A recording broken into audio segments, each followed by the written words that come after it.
எல்லா ஜீவராசிகளும் எல்லா மக்களும் எல்லா நலம் வளம் பெற்றுள்ள மனதார கடவுளை வேண்டிக் கொள்கிறேன். மேலும் குழந்தை வர வேண்டி நிற்கும் சகோதர சகோதரர்கள் அனைவருக்கும் குழந்தை வரம் கிடைக்க மனதார கடவுளை வேண்டிக் கொள்கிறேன்.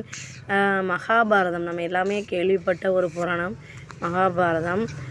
அதில் சகாதேவன் பற்றி நம்மளுக்கு தெரியும், அந்த போரை பற்றியும் தெரியும். அதில் பாண்டவர்கள் 5 பேர் மட்டும் உயிரோடு இருக்க தன்னோட பிள்ளைகள் அபிமன்யு உட்பட பலரும் அந்த போரில் இறந்து விடுறாங்க.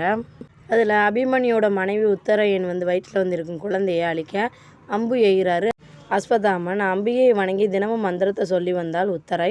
அதனால் அஸ்வத்தாமனோட அம்பில் இருந்து தப்பிக்க வழி செய்கிறாங்க அம்பிகை. பாண்டவர்களோட வாரிசுகளோட போர் முடிஞ்சதும் ஒரு கூடாரத்தில் படுத்திருந்தாங்க. அப்போ பாண்டவர்கள் அங்கே இல்லை.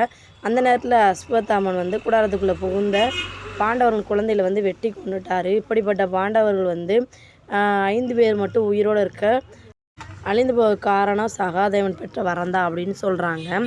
ஒரு முறை கண்ணனை தன்னோட அன்பினாலும் மந்திரத்தாலும் கட்டி போட்டான் சகாதேவன். அவன் மனதில் இருந்து விடுவதற்காக உனக்கு என்ன வர வேணும் கேளு அப்படின்னு கண்ணன் கேட்குறாரு.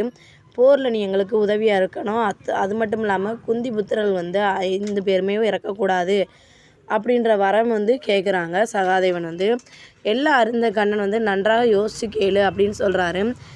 சகாதேவா இல்லாட்டி அப்புறம் இப்போ போரில் என்ன நடக்குன்றது தெரியாது, யோசிச்சுக்கோ அப்படின்னு சொல்லவும் அப்படியே ஆகட்டும் அப்படின்ற மாதிரி அதே மாதிரி எனக்கு அந்த வரம் வேணும் அப்படின்னே அதே மாதிரி வரம் கொடுத்துறாரு.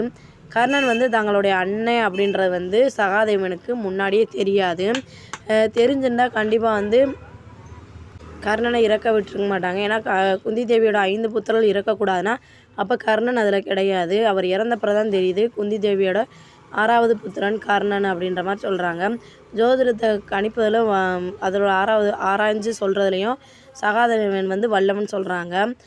ஒரு அண்ணன் இருப்பதும் பாண்டவர்கள் 5 பேர் இல்லை 6 பேருன்றதையும் அறிய முடியும் அப்படின்ற கோவத்தில் அவர் எழுதின ஜாதக குறிப்புகள் எல்லாத்தையுமே கிழிச்சு போடுறாரு.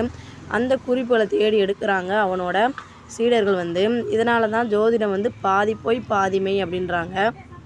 மீதற்கு பொய்ன்றகள் நம்பிக்கை அடிப்படையில் சொல்கிறது தான்.